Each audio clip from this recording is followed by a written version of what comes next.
Many thanks to my supporters on Patreon. If you'd like to join them, check the link in the description. But now, enjoy the video. There are many reasons to love pistonless rotary engines.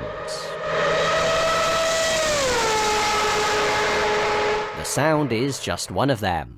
Invented by German engineer Felix Wankel in the early 20th century, many different car makers experimented with this type of engine over the following years. However, as the rotary fad eventually died down, there would only be one brand left flying the flag. Having produced their first rotary engine car in 1967, the now iconic Cosmo, Mazda went all in on the technology. By 1974, every vehicle in their production lineup was available with a rotary engine, a decision that very nearly bankrupted the company as interest in them declined. However, even despite this clear warning, Mazda still pressed on with them regardless, albeit now limited to their performance models. For the brand, motorsport was a key part of their rotary strategy, with the Cosmo being entered into the grueling 84-hour Marathon della Route event at the Nürburgring. Of the two cars entered, one would actually finish the race in 4th overall. Not content with just this, they then decided to tackle the most prestigious race of them all, the Le Mans 24 Hours. Although Mazda rotary-powered cars were entered as early as 1970, it would take until 12 years later for one to record a classified finish. From 1983, Mazda started building their own bespoke Group C prototypes to put their rotaries in, eventually resulting in the 787B in 1991.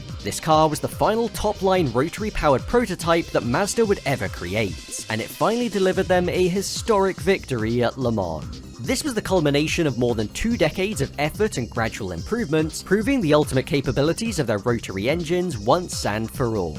But unless you've been living under a rock, you've probably heard this story already. The tale of the plucky rotary-powered car showing up its far more established rivals is pretty much racing folklore at this point.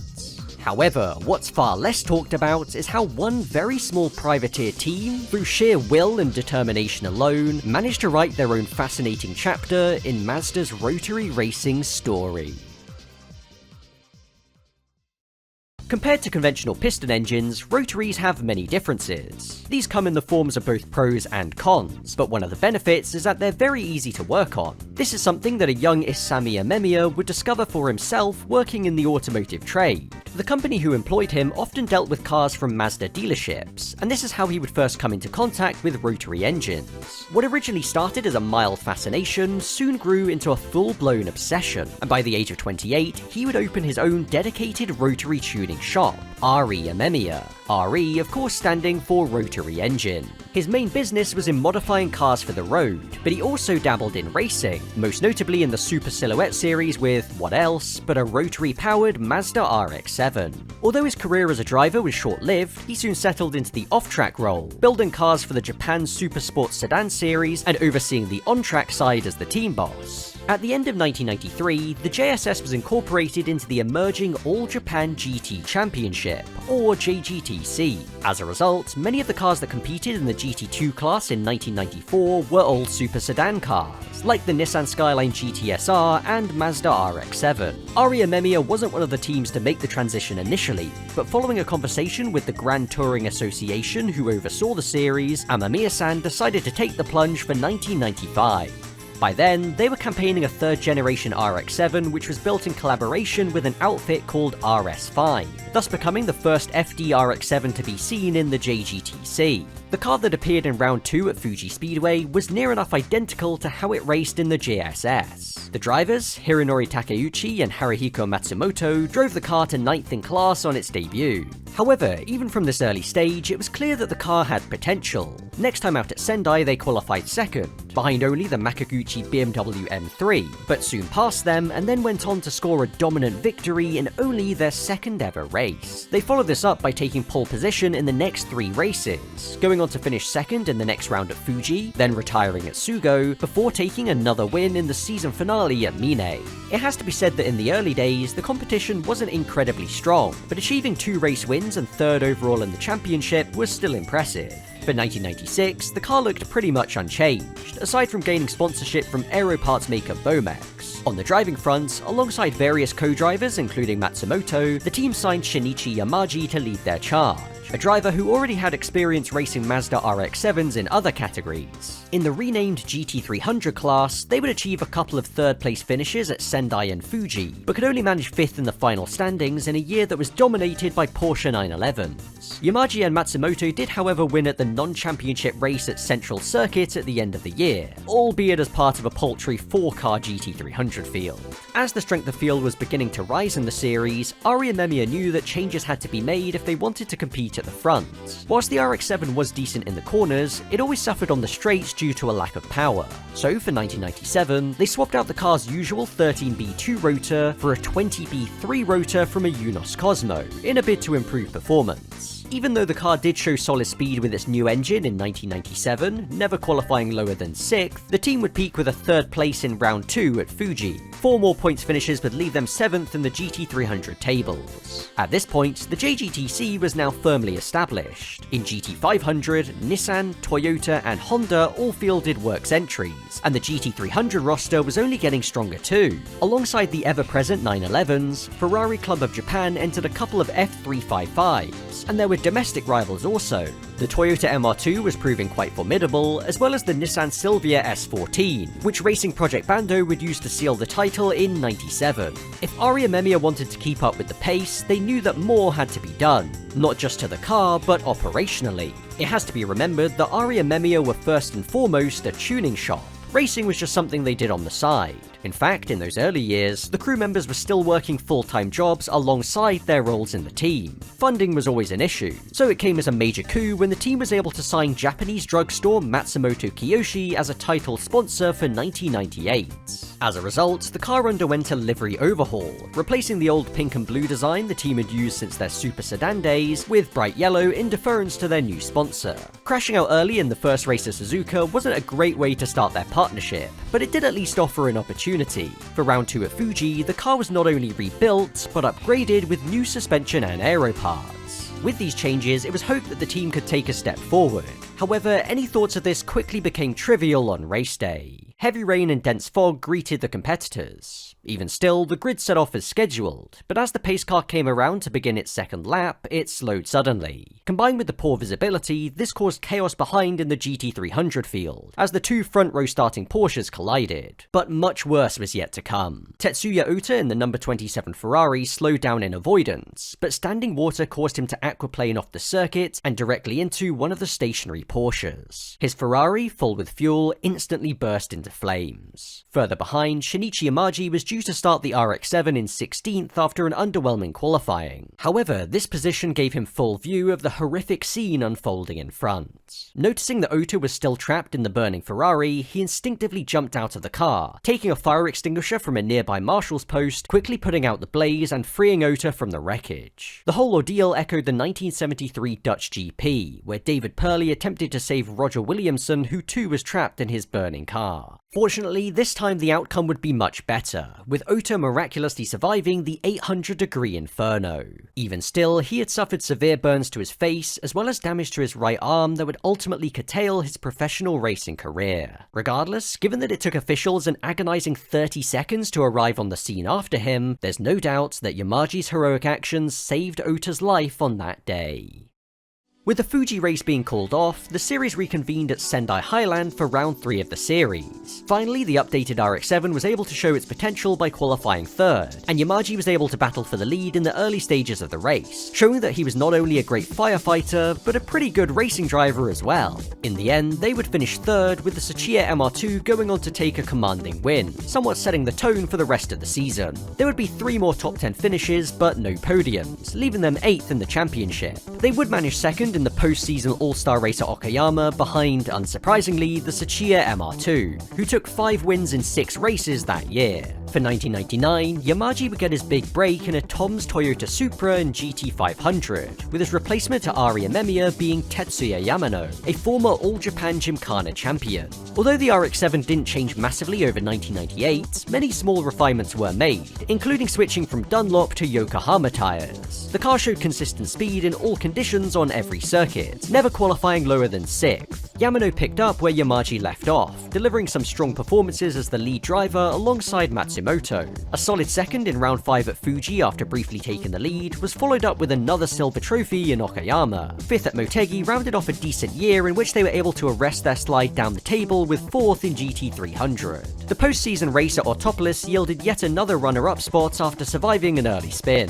Moving into the 2000 season, it had been 4 years since the team had won a race, and they were desperate to taste victory again after coming so close on so many occasions. As such, their RX-7 was updated once more. The most notable difference was at the front, where the aerodynamics were revised considerably, but the car was also fitted with a sequential transmission. Their pace was strong pretty much immediately, scoring 2nd in round 1 at Motegi. In round 3 at Sugo, they qualified on pole and led for most of the race, but engine failure put them out with only about 20 laps to go. It was quite unfortunate considering that the car was normally solid when it came to reliability. However, they would quickly put this disappointment behind them as they headed to Sepang for the series' first ever race overseas. And in the searing Malaysian heat, they would manage a crushing pole-to-win victory.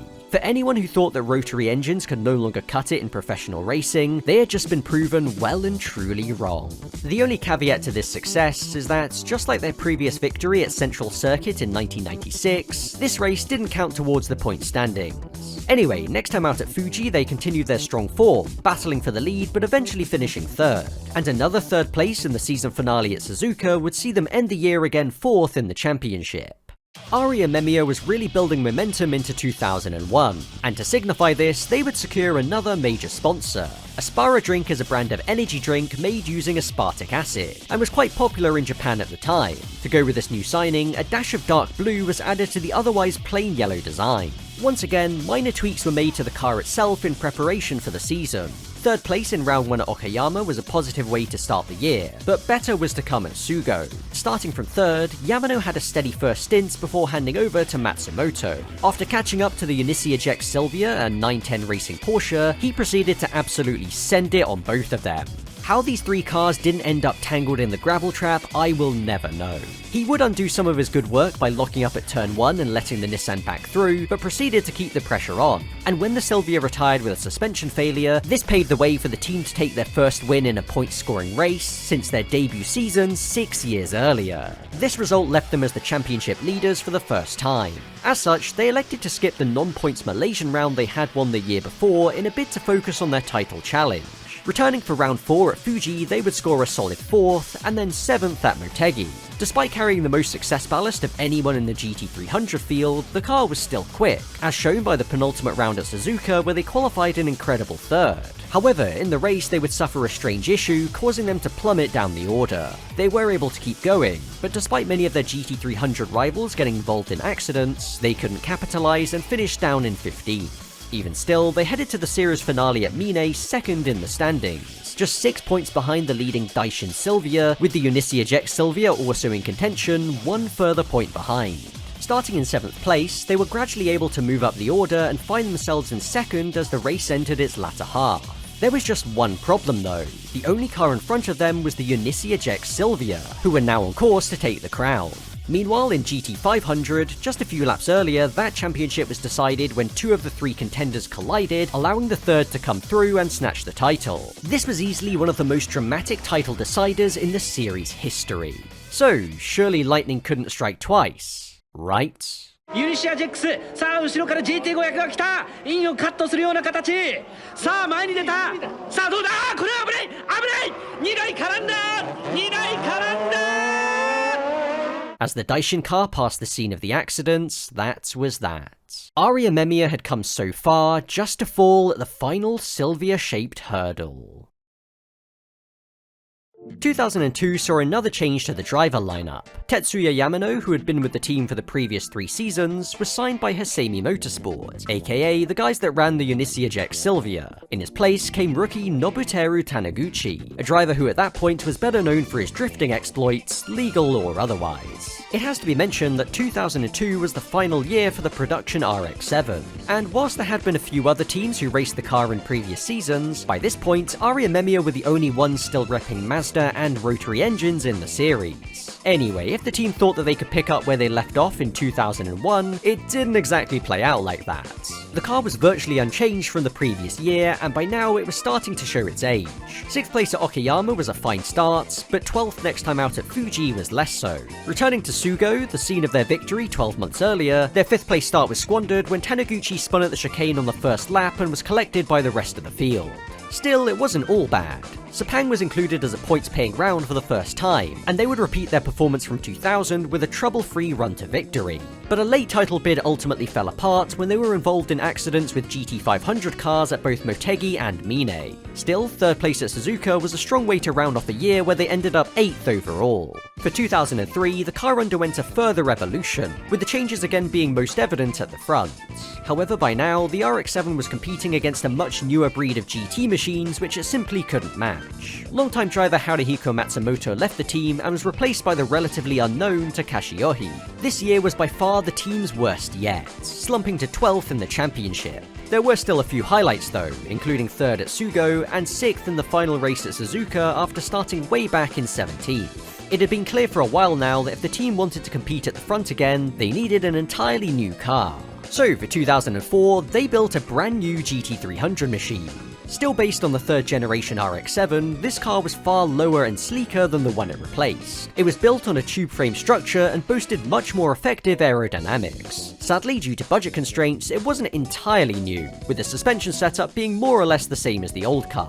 To mark this new era for the team, they employed an all-new driver lineup. Shinichi Yamaji returned to the team after 5 years away, and Hiroyuki Iri joined as the second driver. The new car debuted in round 2 of the season at Sugo and immediately stormed to pole position. Their race pace, however, was not quite as strong, and they eventually came home in 4th. The next race was in Malaysia, and this new RX-7 kept the Sepang streak going by taking a dominant win, the team's 3rd in 3 attempts here. The RX-7 always seemed to fly at this track.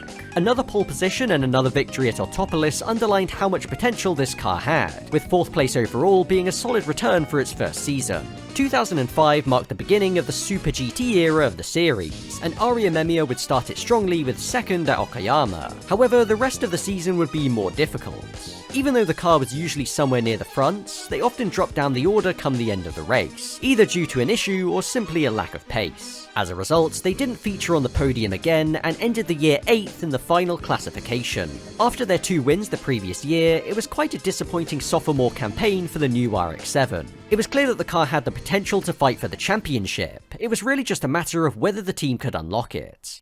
Into 2006, Yamaji would part ways with the team once again, and much like 1999, he was replaced by Tetsuya Yamano.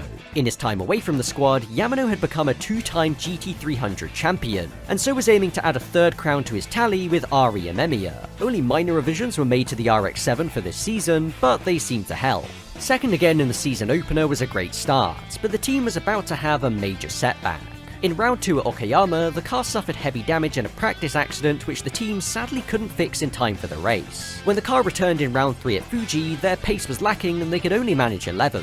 All of this left them on the back foot in the title race, but thanks to the relatively even spread of results, they were still only 10 points off the lead.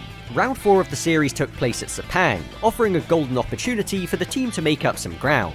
Starting from 3rd, they soon made their way into 2nd and onto the back of the race-leading Nissan Z. That didn't last for long though, as they soon shot past and into a lead which they wouldn't relinquish. If your only exposure to the series at the time was the races in Sepang, you probably would have thought that the yellow RX-7 was the dominant car given its imperious form there. Anyway, they then backed this up with more points finishes, including 4th at the Suzuka 1000 km, where Yamaji rejoined the team as a 3rd driver. In the penultimate round at Autopolis, the team were able to return to the podium with 2nd, putting themselves 2nd in the championship as well. The only car left standing in their way of the title was the winner at Autopolis, the Mooncraft Shiden. This was a bespoke prototype-style race car named after a World War II fighter plane, and it had a 5-point buffer heading to Fuji Speedway. The RX-7 qualified for the finale down in 11th, but most importantly, still ahead of their title rivals. However, early in the race, Yamano would make a crucial mistake.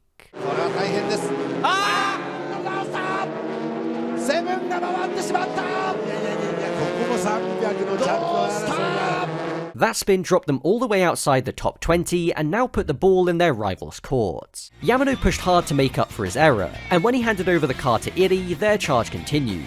The only silver lining was that the Shiden's pace didn't prove to be that great, and they were even able to catch and pass them as they fell out of points contention. By the final lap, Yamano and Iri were able to recover all the way back to 7th, but they were still going to miss out on the title by a single point. It looked as though Aria Memiya's valiant challenge would come up short yet again, but at the same time, another story was unfolding. The number 62 Wilcom VMAX looked on course to win the race in GT300, but unbeknownst to most, it started to slow in the final sector. The car had run out of fuel, and it was only when the cameras picked up the champion-elect Shiden that it was seen parked up on the final corner. This changed everything as the RX-7 was now elevated to 6th place, putting them level on points with the Shiden, but crucially ahead on countback. And just like that, we had witnessed one of the strangest championship deciders ever. Through this bizarre situation, Aria Memiya came out the other side to finally achieve their ultimate goal in the series. The small, underfunded team from Chiba had just won one of the most prestigious GT championships in the world. And most importantly, they did it with a rotary engine.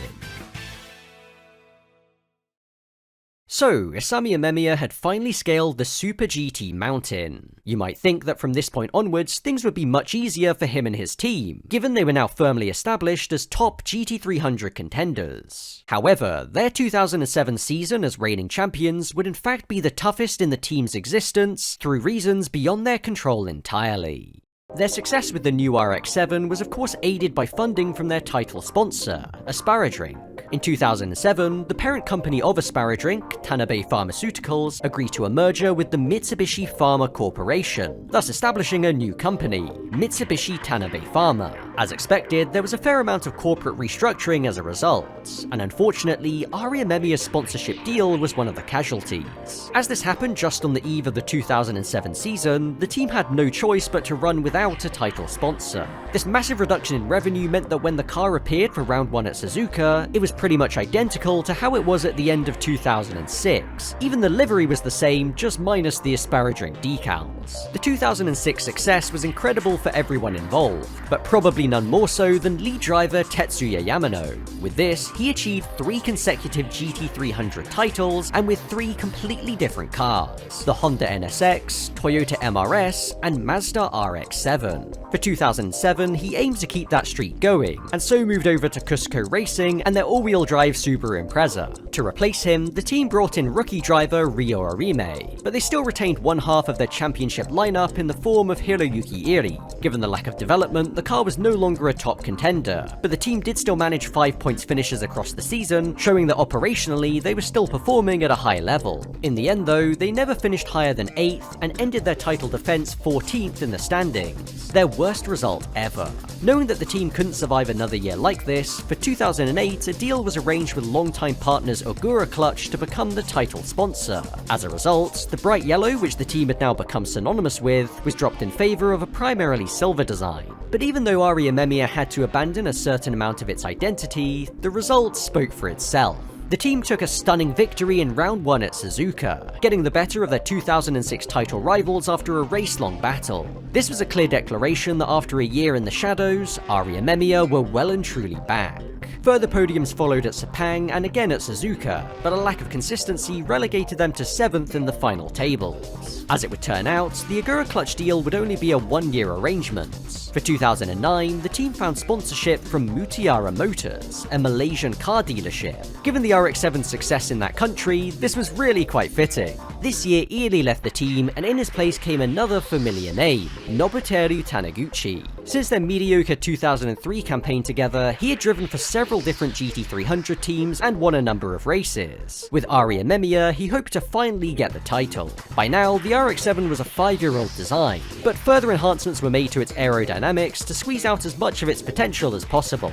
Whilst the speed of the upgraded car was strong, their biggest asset was tyre life. Beyond being much easier to work on, another quirk of rotary engines is that they produce less torque relative to piston engines. For the RX-7, this meant that wheel spin was never an issue, and so its tyres were able to last much longer than its rivals. In several races this year, the team were able to pull off a no tyre change strategy. This helped to offset the engine's relatively poor fuel economy, which Amamiya-san himself likened to the much more powerful GT500 cars. With this newfound advantage, the team were able to score 4 consecutive podiums to start the year, leaving them as the points leader after Sepang. After this followed a few difficult races, including round 7 at Fuji, where engine failure in the morning warm-up meant they couldn't even start the race. However, in the penultimate round at Autopolis, they were able to grab second after the Wedsport Lexus of Manabu Orido spun with just 2 laps to go. This result put them only 7 points behind the Lexus in the standings heading into the final race at Motegi, although there were a whopping 5 other teams still in contention. But Ari and Memiya were lucky to even fight for the title as they once again suffered an engine failure before the race, meaning it had to be changed at short notice. In the main events, they started directly behind the championship leaders, but Taniguchi wasted no time in getting past. He was then soon up to second after passing the ARTA Guraya as well. From there, he set off in pursuit of the race-leading Daishin Ferrari before handing over to Orime, but as Orime was about to leave the pits, disaster. He stalled the car and lost considerable time trying to get it restarted. The RX-7 was now back to 4th place, but soon passed the shit end for 3rd, and when the Wedsport Lexus slid on oil dropped from an expired Porsche, this became 2nd again. Through the resulting safety car, the gap to the leading Ferrari was gone, giving them a key opportunity. With the Lexus in 3rd, to win the championship they had to finish 1st, but even though they would get agonizingly close, they just couldn't do it. There would be no last lap miracles this time around as they finished 2nd, missing out on the title by just 3 points. They came back in 2010 with some much needed stability. Same car, same drivers, and same title sponsor, as well as the same determination to win the title. In the first race at Suzuka, they took pole position, but then slipped down the order in changeable conditions. However, they would once again make use of their no-tyre strategy to leap back into the lead and start their season in the best possible way. With additional success ballast, the car struggled in the next 2 races, but returned to form with another win at, where else, but Sepang Circuit. In 9 races here, Ari and Memiya had won an incredible 5 times, easily the most of any team in the series. Make no mistake, this wasn't just coincidence. As Sepang wasn't used as frequently as the tracks in Japan, it had a noticeably lower grip surface. The reduced torque of the rotary engine meant that drivers of the RX-7 had no problems when it came to putting power down on this low grip surface, so the car had a unique advantage here. After this race, the team were joint leaders in the championship, and following a 7th at Sugo and a 6th at Suzuka, they headed to the finale at Motegi once again with a shot at the title. Starting in 6th, Taniguchi had a great opening lap and climbed up to 3rd, but couldn't make much progress from there. With the tyre wear being worse than anticipated, they were unable to employ their no-tyre strategy, and eventually dropped to 8th at the finish. Meanwhile, the Tomica Z dominated the race to take the title convincingly, with Ari and Memiya relegated to 3rd overall. Still, they could take pride in the fact that they were the only team in both GT300 and GT500 to win multiple races that season. Isami and Memiya remained tight-lipped on the team's plans for 2011. There were rumours that they were planning to replace their aging RX-7, a car which hadn't been in production for 9 years, with a new machine based on the then-current Mazda RX-8. However, this didn't happen. On the 13th of February 2011, it was announced that Ari and Memiya were pulling out of Super GT with immediate effect. As expected, the main reason cited was their finances. Since their 2006 title win, the team was practically on life support. Even when they were able to find more sponsorship, the rising costs, combined with the 2008 financial crash, made it even tougher. Of this time, Amamiya-san would later state, "The more I race, the more money I lost." By the start of 2010, the team was in dire straits. So to guarantee their entry in Super GT that year, Amamiya made an agreement with his title sponsor to increase their funding under the condition that they would get the car at the end of the season. As such, the GT300 RX-7 was given to Mutiara Motors and put on display in their showroom in Johor, Malaysia, where it still resides to this day. Having no car and severely lacking the funds to build a new one, he had no choice but to leave the series. Ari and Memiya's withdrawal was met with sadness from their many fans. Not only were they one of the longest serving teams, having debuted in 1995, they were of course former champions. For Super GT to continue without their screaming rotaries on the grid seemed almost unthinkable. And yet, it obviously did. One of Ari and Memiya's mottos is "Keep the rotary flame alive." And since leaving Super GT, this is what they've aimed to do. They're still world renowned for their tuning cars and are often seen as the leading rotary specialists. And even though they left the world of racing, they do still compete in time attack and drifting. It has to be stressed that at no point during their tenure in the JGTC or Super GT did they ever receive direct support from Mazda themselves. They were an entirely private team. This only makes their success even more impressive. But as one of Japan's leading automakers, Mazda's absence from this series has been quite strange. Nissan, Toyota, Honda, and even Subaru compete in Super GT in some works capacity, but yet Mazda never has. As such, the misconception that some people have that Ari Amemiya basically was a Mazda Works team is somewhat understandable. If your first impression of their race cars was seeing one of them lavishly presented in Gran Turismo, for example, you would have no idea that this team was being run on a shoestring budget. In fact, Amemiya-san credits the lower cost of Rotary engines as one of the factors in why his team was able to last so long. In the later years, when engine parts were harder to come by, he even had to resort to going to junkyards to find components. For a team that was winning races in one of the most competitive GT championships in the world, that's pretty much unheard of. For most people, the story of Mazda's triumph at Le Mans is the golden example of perseverance paying off. It's a classic case of sticking with an unconventional idea simply because you truly believe in it. But for me, the story of Ari Amemiya in Super GT is just as, if not even more inspiring. There's no doubt that they've left a noticeable mark in the history of the series, but also in the history of Rotary engines as a whole. By the time they left, the GT300 class had evolved from a ragtag assortment of lightly modified road cars into a field of unique purpose-built race cars and proven GT machines run by world-class outfits. For Ari Amemiya to simply survive in this championship for as long as they did was already a miracle, but to then achieve what they managed to, 37 podiums, 12 race wins, and a series title, is something that we will likely never see again.